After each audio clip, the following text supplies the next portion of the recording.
J'espère que vous allez bien. Je me suis dit que j'allais venir faire un petit live, déjà pour voir comment vous allez, et moi aussi pour vous parler d'activation Kundalini, vous partager aussi un peu mon expérience, comment ça s'est passé pour moi. Voilà, répondre si vous avez aussi des questions pour les personnes qui sont live, si vous en avez aussi, si vous regardez en replay, vous avez des questions, comme toujours, vous pouvez de toute façon les mettre en commentaire ou aussi m'envoyer en MP si vous avez des questions. Je me ferai toujours un plaisir d'y répondre. Hello Émilie. Et justement, hier, j'ai eu la chance de faire une séance que j'ai reçue moi-même avec Émilie et Patricia à Overijse, tout proche de Bruxelles. Donc c'était hyper chouette, donc je vous conseille de tester, et pas spécialement toujours nécessairement avec moi, hein. On est plusieurs, il y a aussi Gwen à Namur, il y en a en France, donc voilà. Hello Ségolène, hello Myriam. Pourquoi j'ai envie de vous parler un peu aussi de mon expérience, parce que il y a des gens parfois, ils se disent qu'il se passe rien parce que voilà, le but étant de s'allonger et de lâcher prise, ça peut parfois être hyper difficile pour certaines personnes. Notamment hier, pendant la séance à laquelle j'ai participé, il y avait une personne qui disait qu'elle avait l'impression d'avoir été tout le temps dans ses pensées et qu'il s'était rien passé. Alors même si on est tout le temps dans nos pensées, il se passe de toute façon plein de choses au niveau du corps, au niveau de l'énergie, donc au niveau des émotions. Hello Myriam. Et aussi pour vous dire, moi au début, j'avais aussi du mal de lâcher prise. J'ai parfois, maintenant ça va beaucoup mieux, mais au début j'avais quand même un mental qui était fort présent. Et c'est vrai que les premières séances, je bougeais pas, j'avais quand même des images qui venaient, mais c'est vrai que j'avais tendance à être fort dans la tête. Et en fait, voilà, à force d'en faire, on voit qu'on arrive plus facilement à se reconnecter à son corps, à justement être moins dans la tête, moins dans les pensées. Et maintenant, ça peut m'arriver parfois, je vais peut-être faire une séance où je vais être à nouveau un peu plus dans la tête, parce que ça dépend aussi de notre état voilà, de fatigue, de ce qui s'est passé dans la journée, de ce qu'on a à faire. Donc il y a des jours où peut-être on aura un peu plus de mal, je vais dire, de lâcher prise, et c'est ok. Ce qui est important, c'est quand on fait une séance, mais pas qu'une activation Kundalini, je veux dire de manière générale, même si vous faites un jour une séance d'hypnose ou autre, c'est vraiment de venir sans attente. Parce que quand on a des attentes, si ça n'arrive pas, on est déçu. Tandis que justement, si on vient sans attente, c'est là où la magie opère et où il se passe plein de choses. Surtout que d'une séance à l'autre, il peut vraiment se passer des choses différentes. Donc une fois, vous allez peut-être avoir des images, et la fois d'après, c'est peut-être le corps qui va bouger, et peut-être que la fois d'après, vous aurez l'impression qu'il se passe rien. Donc c'est vraiment pour ça que c'est important de venir sans attendre, comme ça, se passe ce qui doit se passer, et vous n'êtes pas déçu. Ça se fait en une ou plusieurs séances. Alors les séances d'activation Kundalini, souvent on en fait plusieurs. Alors déjà, certaines personnes, en une séance, ils peuvent déjà ressentir beaucoup de choses, ils peuvent déjà avoir des mouvements. Maintenant, c'est un processus, voilà, c'est bien d'en faire plusieurs. Notamment, justement, ça aide à libérer des émotions qui sont bloquées, des traumas. Et encore une fois, on a tous vécu des traumas. Un trauma, c'est pas uniquement quelqu'un, par exemple, qui s'est fait violer, agresser. Un trauma, ça peut être aussi que nos parents nous ont dit quelque chose quand on était enfant, et nous, enfants, on l'a pris, voilà, pour nous, ça a créé un traumatisme. Donc des traumas, ça peut vraiment être plein de choses. L'avantage des séances Kundalini, c'est qu'on n'est pas obligé de mettre des mots. Donc il se passe des choses, on ressent des choses, on libère des choses, et on n'a pas besoin de mettre des mots sur ce qui s'est passé, sur ce qui a été traumatisant. Donc ça, par exemple, ça peut être aussi quelque chose d'hyper bien, d'hyper chouette pour les gens qui ont du mal de parler, qui ont du mal de mettre des mots justement sur peut-être ce qui s'est passé dans leur vie, sur leurs émotions, qui ont du mal à exprimer, à laisser sortir leurs émotions. Ça, c'est quelque chose qui peut aussi, par exemple, être plus facile pour eux. Et moi, au début, dans les séances, du coup, j'avais plus... vraiment, les premières séances, j'avais pas donc de mouvement du corps. Je ressentais quand même au niveau énergétique à l'intérieur du corps. Donc, souvent, j'avais des frissons, parfois des vagues de chaleur. Et j'avais au début beaucoup de ce qu'on appelle des voyages, on va dire, visuels. Moi, je suis très visuelle. Donc, j'avais beaucoup d'images qui me venaient. J'avais un peu comme un film qui se déroulait tout au long du voyage sonore en fonction des musiques. Et là, par exemple, quand on a des images, on n'est pas obligé d'aller savoir, voilà, ce qu'on voit. Est-ce que c'est peut-être des images d'une autre vie? Est-ce que c'est juste, voilà, des métaphores, peu importe en fait. On est là, on profite et après on n'a pas besoin de mettre des mots sur ce qui est vécu. Et après j'ai vu au fur et à mesure d'en faire, j'ai commencé de plus en plus, au début j'avais des petits mouvements du corps et puis de plus en plus. Donc moi ce qui s'est passé c'est que voilà, au début c'était plutôt des images et puis à force d'en faire ça a été plus des mouvements du corps, beaucoup plus de sensations à l'intérieur, de sensations énergétiques. Et par contre du coup j'ai moins d'images maintenant. Donc voilà, comme du coup le corps bouge plus, c'est un peu l'impression que j'ai que du coup j'ai moins d'images. J'en ai encore, mais c'est plus des films comme je pouvais voir avant. Et c'est ok, encore une fois. C'est pour ça que c'est important de pas avoir d'attente, parce que si j'attends absolument de voir d'avoir vraiment plein d'images, ben je pourrais être déçue parce que voilà, par exemple hier j'ai eu beaucoup de mouvements, j'ai eu beaucoup de sensations internes et très peu d'images. Et ça tombe, j'en fais une la semaine prochaine et je vais peut-être pas bouger et là je vais avoir plein d'images. Donc voilà, encore une fois, on accueille ce qui vient. Ce que moi j'ai déjà eu, c'était aussi, c'était plus au début, par moment des pleurs parce que voilà, on a besoin de libérer. Parfois aussi c'est des toux. Ça m'est arrivé une fois, c'était pendant la formation où j'ai même crié, ce qui a bien fait sursauter tout le monde.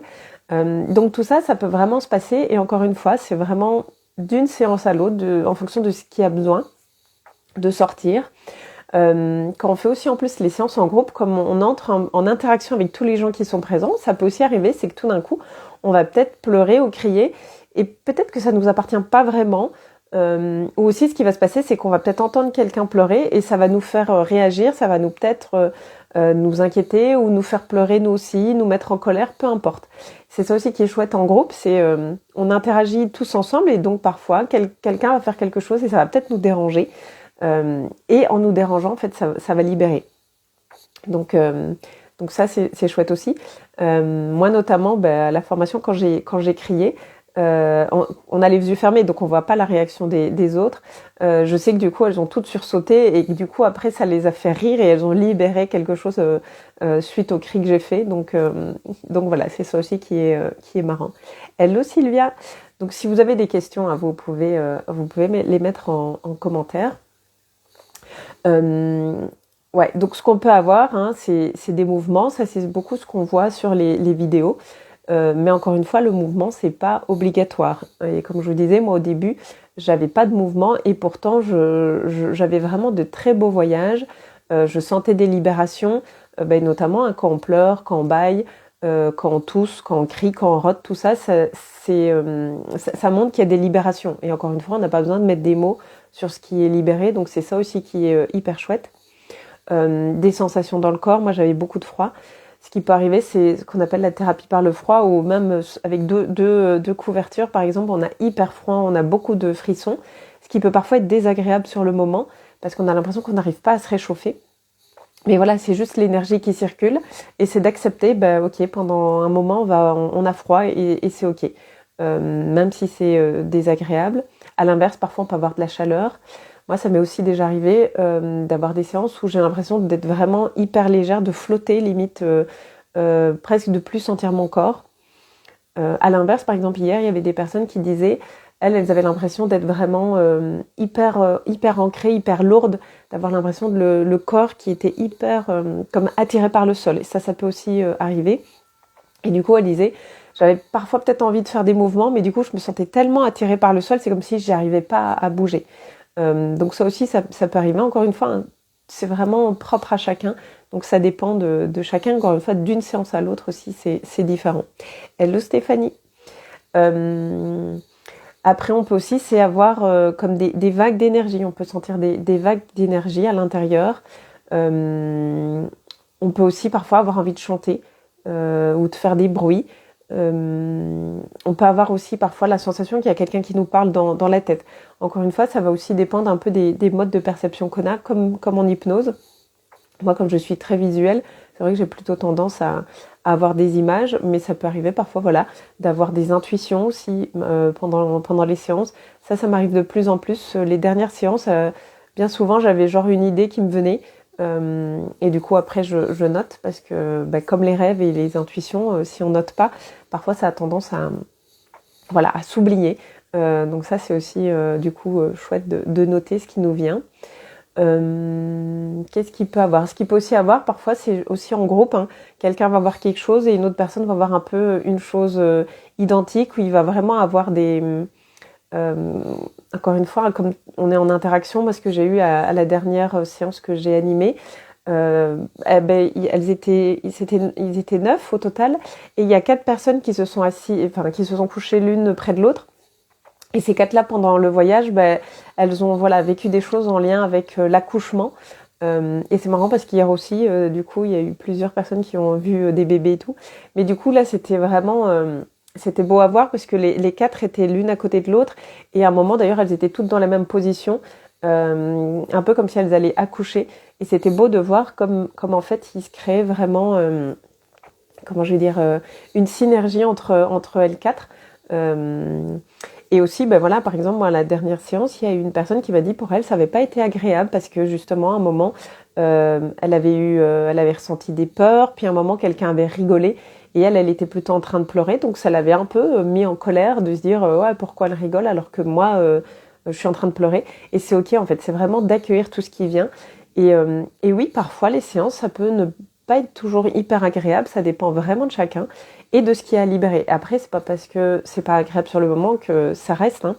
C'est juste que voilà, ben sur le moment, elle devait accueillir. Il y avait certainement de la colère en elle qu'elle n'arrivait pas à évacuer. Et le fait que la personne ait rigolé, ça a fait ressortir cette colère et ça lui a permis justement d'aller voir, tiens, il y a de la colère à libérer à l'intérieur de moi. Donc voilà, c'est aussi intéressant. Après, parfois, qu'est-ce qu'il peut aussi avoir? Je réfléchis. Ce qu'il peut aussi avoir, c'est quand les gens pleurent, mais justement, hier c'était le cas, les gens disaient, ils avaient peur justement, ils se disaient, ah mais la personne elle est en train de pleurer, elle va pas bien, parce que dans notre société, souvent on est hyper mal à l'aise hein, quand quelqu'un pleure, alors qu'en fait, la personne, si elle pleure, c'est qu'elle a besoin de libérer. Et la plus belle chose qu'on peut lui faire, c'est d'accueillir qu'elle pleure et de lui dire, t'as le droit de pleurer, je suis là, t'es en sécurité. Et en fait, bien souvent, la plupart des gens, comme ils sont mal à l'aise avec ça, ils vont essayer de détourner l'attention pour que la personne arrête de pleurer. Alors que justement, en pleurant, la personne, c'est comme un enfant. Quand on lui dit arrête de pleurer, en fait, c'est pas cool ce qu'on fait parce que là, il est en train de pleurer, mais il a besoin d'éliminer ce qu'il fait. Mais un enfant qui pleure, bien souvent, ça passe vite. Une fois que c'est libéré, c'est ok. Et avec un adulte, c'est la même chose. Ça serait plus juste, on va dire, d'accueillir que la personne pleure. Moi, quand je reçois les gens ici, bien souvent ils pleurent et c'est ok. Je suis pas mal à l'aise avec ça parce que je sais qu'ils ont besoin, entre autres, de pleurer pour libérer. Et, et dans une séance d'hypnose, c'est la même chose. Hier, à un moment, quelqu'un était en train de pleurer, de respirer très fort. Eh bien, ça a dérangé plusieurs personnes parce qu'elles étaient un peu inquiètes.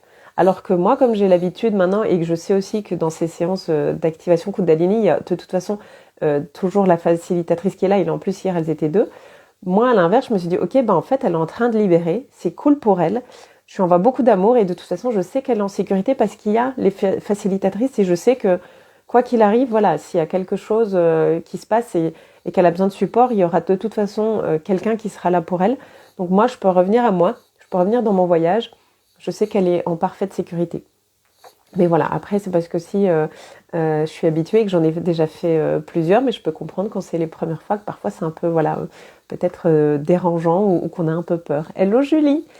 Mais voilà, et du coup aussi, ça peut justement, quand quelqu'un pleure et qu'on est peut-être mal à l'aise, mais justement, ça peut réveiller aussi des choses qu'on a en nous. Ça peut être intéressant aussi de voir, tiens, est-ce que moi je suis à l'aise quand quelqu'un pleure ou pas? Est-ce que justement, peut-être que moi aussi, je suis mal à l'aise de pleurer, peut-être parce qu'on m'a répété enfant que bah non, il faut pas pleurer, parce que ça, c'est le truc un peu classique, hein, qu'on dit ah non, on peut pas pleurer, il faut être fort. Bah non, en fait, on devrait plutôt accueillir l'enfant qui pleure, l'adulte qui pleure, et de dire ok, mais t'as le droit, libère. Donc voilà, donc quand dans une séance, quelqu'un pleure et qu'on est mal à l'aise, ça peut être aussi intéressant peut-être de s'interroger, de se dire tiens, est-ce que moi, du coup, je m'autorise à libérer mes émotions, à pleurer? Est-ce que je suis à l'aise face aux gens qui pleurent? Voilà, donc ça peut être aussi intéressant. Et aussi, ce qui pourrait arriver, voilà, quelqu'un pleure et du coup, ça va nous faire pleurer. C'est parce qu'il y avait quelque chose à libérer. Et c'est ok, c'est juste aussi. Ce qui peut aussi arriver, moi, ce que j'ai déjà eu aussi comme retour, c'est les gens qui ont l'impression de bouger alors que leur corps bouge pas. Ça peut aussi arriver. Parce que en fait, là, c'est peut-être plus qu'ils vont sentir leur corps énergétique, mais s'ils sont pas habitués, ils font pas toujours la différence aussi entre le corps physique et le corps énergétique. Et ça, j'en ai une comme ça. C'était aussi à la dernière séance en groupe où elle me disait ah oui, moi j'ai beaucoup bougé les bras. Et c'était alors je lui ai pas dit parce que c'est ok, c'est ce qu'elle perçoit. Mais moi, j'avais bien vu que physiquement, elle bougeait pas. Mais du coup, ça voulait dire que là, c'est plutôt voilà les corps énergétiques qui ont bougé ou cette sensation qu'elle a eue. Donc ça aussi, c'est intéressant. Et aussi, ce qui est hyper intéressant, et alors certains parfois s'en rendent compte et d'autres non, c'est donc moi quand c'est comme ça, enfin moi et les autres facilitatrices, hein, on fait toute la même chose. On ne va pas mettre notre propre énergie chez vous, c'est votre propre énergie qui s'active et nous on vient, comme on rentre en résonance avec vous, on vient amplifier le mouvement. Et du coup, ça arrive où en faisant un mouvement, ça va, la personne va le sentir encore plus. Ça, j'ai eu aussi dernièrement où la personne me disait, il sentait un peu et puis à un moment, quand je suis venue faire le mouvement, il m'a dit j'ai senti beaucoup plus et j'ai vraiment senti, même s'il avait les yeux fermés, il sentait la main. Et il y a aussi des gens, voilà, qui s'ils sont plus habitués justement avec toutes les sensations subtiles, ils sentent la présence. Moi hier, je savais quand elles approchaient de moi, par exemple, même si elles me touchaient pas. Et ça, voilà. Alors, parfois, on le sent pas si on est moins habitué, mais au plus on est habitué, ouvert à tout ça, et au plus on peut sentir aussi toutes ces sensations, toute cette énergie qui est là autour de nous. Euh, voilà, et toutes les interactions qui est autour de nous. C'est justement intéressant de découvrir comment on réagit soit, oui, ou le mouvement est tellement subtil aussi. Oui, oui, bien sûr. Ça se ressent fort, mais c'est pas forcément visible. Oui, et ce qui peut aussi arriver, c'est parfois on peut avoir plein de frissons à l'intérieur et donc on a l'impression que le corps il bouge, alors que non, c'est juste vraiment interne. Ça peut aussi arriver. Euh, Après aussi, je pense, par exemple moi, à force d'en avoir fait, j'arrive vraiment maintenant à voir la différence. Et clairement, quand le corps il bouge, je sens vraiment que le corps bouge, même si c'est subtil. Mais c'est vrai qu'au début, parfois, ça peut être plus, voilà, peut-être que c'est plus difficile de faire aussi la différence et c'est ok. Il y a vraiment aucun jugement à avoir. C'est justement ça de se laisser porter. C'est aussi intéressant de sentir aussi ses corps, même si on sent pas que c'est les corps énergétiques. Hein. C'est toujours hyper intéressant. Qu'est-ce que je voulais dire? Oui, et aussi ce qui peut parfois arriver, donc comme j'expliquais, hein, donc on rentre en résonance et donc on va parfois, hein, vous voyez sur les vidéos, que ce soit les miennes ou celles d'autres personnes, on voit qu'on fait des gestes et tout. Et ça, parfois, par exemple, si on fait, on va par exemple voir que la main commence à bouger. Si on fait ça, bien souvent, alors la main va sentir, même si la personne a les yeux fermés, qu'elle ne voit pas, elle sent et du coup, il y a des mouvements qui s'amplifient. Où on va faire au niveau de la poitrine et la personne va avoir tendance à se lever. Et tout ça, voilà, c'est parce que voilà, on rentre en résonance. Et voilà, il y a des choses qui se passent au niveau énergétique, au niveau subtil, et c'est hyper intéressant. Après, il peut y avoir tellement de choses. Quelqu'un m'avait d'ailleurs demandé pourquoi c'est intéressant de faire des séances, mais comme je disais, libérer tout ce qui est émotion, trauma, le fait de justement pas devoir mettre des mots. Donc pour les gens par exemple qui ont du mal de mettre des mots ou qui en ont peut-être marre d'aller parler chez la psy, d'avoir l'impression de répéter toujours les mêmes choses, là en fait ça peut être libéré justement sans mettre de mots. On n'a pas besoin de comprendre ce qui se passe. Donc ça peut être aussi hyper intéressant. Et encore une fois, les gens parfois qui ont du mal aussi d'exprimer leurs émotions. Ce qui peut aussi parfois arriver, c'est qu'il y a des gens qui ont besoin de libérer, de pleurer, mais qui se retiennent. Donc, alors c'est ok. Maintenant, moi je dis toujours, si vous sentez que ça vient, laisser sortir. C'est toujours mieux dehors que dedans. Mais parfois ça peut arriver, peut-être qu'à la première séance, on va se retenir pour diverses raisons. Et peut-être qu'après 2-3 séances, là, on va arriver à laisser sortir. Voilà. Ce qui est aussi beaucoup, moi je remarque, en tout cas dans les séances que j'anime, c'est beaucoup de blocage au niveau de la gorge. D'ailleurs, là, je vous parle, moi, ça me gratte à la gorge.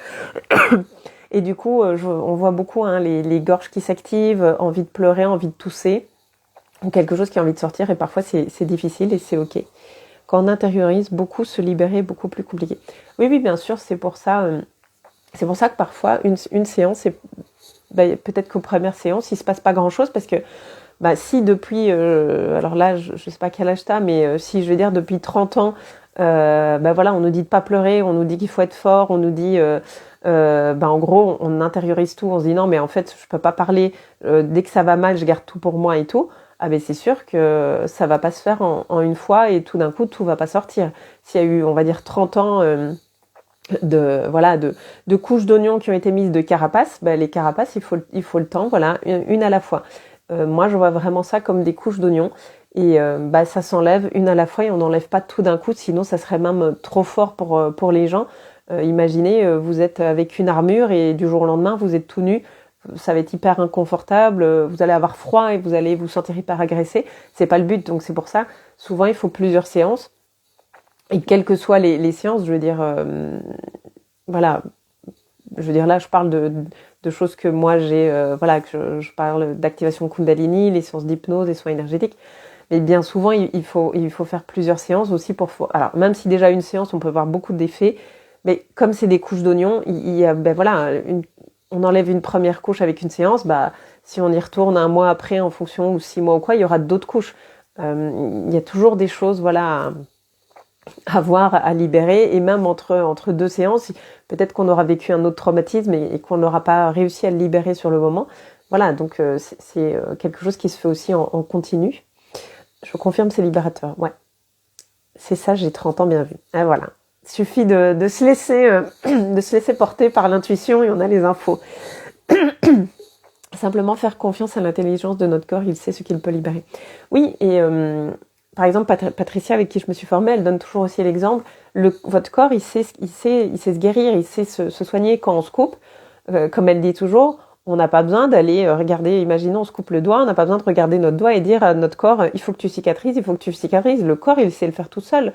On va se casser la jambe. Alors ok, on va mettre un plâtre pour éviter de bouger, mais je veux dire, le corps, il sait se guérir tout seul. On a je sais pas combien de milliers de cellules qui meurent tous les jours et qui se régénèrent. Il y en a des nouvelles qui viennent. On ne doit pas dire à notre corps respire. On ne doit pas dire à notre corps comment il doit digérer. On ne doit pas dire à notre corps comment il doit faire pour fermer une cicatrice, refermer si on a le bras cassé, j'en sais rien. En fait, tout ça se fait automatiquement et heureusement parce que si déjà on devait juste réfléchir à comment respirer, bah en fait on ferait que passer notre temps à respirer. Alors parfois, par contre, on respire mal, hein, parce que justement, on est dans des respirations hyper courtes, alors qu'une bonne vraie respiration, ça va vraiment descendre. On a le ventre qui se gonfle, le diaphragme et tout. Donc là, parfois, ça peut être bien justement, notamment avec des méditations, des respirations conscientes, du breathwork, différentes techniques, d'avoir plusieurs moments dans la journée où on va respirer comme il faut, correctement. Ça peut aider, et notamment quand on est stressé. La respiration, c'est magique. Ça peut être aussi bêtement quand on est en voiture, il y a un bouchon, ben on prend quelques minutes de vraiment grande respiration. Tout ça aussi, ça peut aider. Mais du coup, le corps, je veux dire, il sait quoi faire. Alors après, bien sûr, hein, on peut, quand on a une maladie ou quoi, on peut l'aider avec des plantes, avec des cataplasmes d'argile ou ce genre de choses, hein, pour le soutenir, des vitamines. Mais en soi, le corps, il est juste merveilleux et il sait faire plein de choses tout seul. Et au niveau énergétique, émotionnel, c'est la même chose. Il sait libérer, il sait ce qu'il a à faire. Et lors d'une séance d'activation Kundalini, justement, c'est pas vous qui allez dire à votre corps, à votre énergie, il faut que tu ailles là libérer telle chose. Non, ça se fait tout seul. Et bien souvent, vous avez peut-être même pas idée de ce qu'il y a à libérer et où l'énergie doit aller parce que vous, justement, c'est inconscient et vous en avez aucune idée. Donc, c'est vraiment de faire confiance au processus et ça se fait tout seul. Et ça peut arriver où justement tout d'un coup on va se dire tiens mais j'ai mal à tel endroit, j'avais pas conscience, ou tout d'un coup tiens on sent une tristesse, tiens mais j'avais pas l'impression d'être triste. Mais c'est parce que c'est plein de choses d'enfouies et qui ont besoin d'être libérées. Donc encore une fois voilà, c'est faire confiance à son corps, à l'énergie, qui savent clairement quoi faire ou agir. Et c'est pour ça aussi que du coup, d'une séance à l'autre, là, hein, si je parle des activations Kundalini, c'est vraiment différent d'une séance à l'autre parce que, voilà, en fonction de ce qui s'est passé aussi entre deux séances, ça peut totalement être différent. Aussi, donc, pourquoi faire une séance ? Si on est fatigué, ça peut aider justement à retrouver de la vitalité. Si on veut avoir plus de créativité, plus d'intuition, ça peut aussi aider à tout ça, diminuer le stress, diminuer l'anxiété. Il y a vraiment mille et une raisons de faire une séance. Maintenant aussi, si vous avez envie, mais que vous savez pas trop, vous pouvez aussi m'écrire, hein, me dire tiens, moi j'aimerais bien, voilà ce qui se passe dans ma vie, est-ce que tu penses que ça pourrait être une bonne chose ? Et je peux vous répondre. Et là, vous pouvez aussi, alors du coup, me l'écrire en MP si vous voulez pas voilà, l'écrire en commentaire devant tout le monde, hein, si c'est aussi personnel, je comprends. C'est complémentaire à un soin énergétique, oui. Là, du coup, un soin énergétique, c'est, je veux dire, plutôt moi qui agis, tandis que là, c'est vraiment ton énergie qui agit, et moi, je viens juste entrer en résonance. Donc, c'est aussi... c'est clairement complémentaire et c'est aussi différent parce que du coup c'est aussi un voyage sonore, donc ça se passe aussi de manière différente que quand je fais un soin. Voilà, je mets pas un voyage sonore par exemple. Et là par exemple dans un soin énergétique, moi je vais vraiment aussi aller voir tout ce qui est chakra, alignement des corps et tout, tandis que dans une activation Kundalini c'est vraiment ta propre énergie qui travaille. Moi j'entre juste en résonance. Et voilà, je fais en fonction de ce que je sens sur le moment à chaque personne. Mais du coup, c'est différent. Mais clairement, c'est pour moi, en fait, toutes les pratiques sont, je veux dire, complémentaires. Même avec l'hypnose, c'est ça que j'aime bien. C'est que on peut tout faire et elles vont toutes nous apporter des choses différentes. Par exemple, avec l'hypnose, là, on va plutôt obtenir des réponses, même si on peut avoir des soins énergétiques qui sont faits. Mais ça va nous donner des éclaircissements sur des questionnements qu'on se pose. Après, parfois, ça m'arrive aussi, hein, quand je fais un soin énergétique, d'obtenir des informations pour la personne, et alors je délivre. Mais c'est beaucoup moins complet. Déjà, ça dure aussi moins longtemps. Mais moi, c'est ça que j'aime bien avec toutes ces techniques, c'est qu'elles apportent toutes, on pourrait dire, une pièce au puzzle. Et c'est ça que je trouve génial, moi, avec toutes ces approches, que ce soit celles que je propose, mais il n'y a pas que ça, hein, il y en a plein d'autres. C'est ça que je trouve génial avec toutes ces pratiques. Donc voilà. Je ne sais pas si vous avez d'autres questions ou pas. Je ne sais pas si ça a été clair, mes explications. Parce que quand on va dire nous, on a l'habitude, c'est vrai que parfois, peut-être qu'on n'utilise pas les bons termes. Donc dites-moi si c'est pas clair, clairement, ou s'il y a des choses à préciser. C'est aussi pour ça que j'aime bien faire ces petits lives. Comme ça, si vous avez des questions, je peux y répondre directement, ou si vous regardez en replay, je referai après un autre live. Et aussi, voilà, comme ça je sais si mes explications sont claires ou pas du tout, et si je dois du coup exprimer tout ça différemment. C'est clair, cool, tant mieux. Voilà, je sais pas si vous avez d'autres questions pour les personnes qui sont en live ou pas. Sinon, je vais arrêter le live et je reviendrai en refaire un quand je sentirai que c'est le moment, ou si j'ai eu des questions ou quoi. Voilà. Je vais attendre 2 secondes pour voir s'il y a éventuellement une question qui arrive. Mais avec plaisir, Myriam. Tant mieux si ça a plu, et merci à vous d'être présente en live. Ça fait toujours plaisir d'avoir des personnes en live, d'avoir des interactions avec vous. Des questions et aussi des commentaires, c'est toujours chouette aussi quand vous réagissez à ce que je dis. Donc voilà. Écoutez, merci beaucoup. Merci beaucoup d'avoir été là, et j'espère aussi que pour les personnes qui vont regarder en replay, ça vous plaira. Et encore une fois, si vous avez des questions, vous pouvez les mettre en commentaire de la vidéo, ou vous pourrez me les envoyer en message privé. Et si jamais, pour ceux qui sont en Belgique et qui veulent faire une séance, j'en ai une dimanche qui est prévue à 14h chez Studio Tam à Ixelles. J'en ai une autre prévue mercredi 22 novembre à 19h chez Champaca aussi à Ixelles. Et aussi une le 7 décembre, un jeudi, au Zôme à Mont-Saint-Guibert. Donc voilà, si vous avez envie de venir tester, c'est l'occasion. Je vous souhaite à tous et toutes une excellente journée. Je vous dis à bientôt. Au revoir.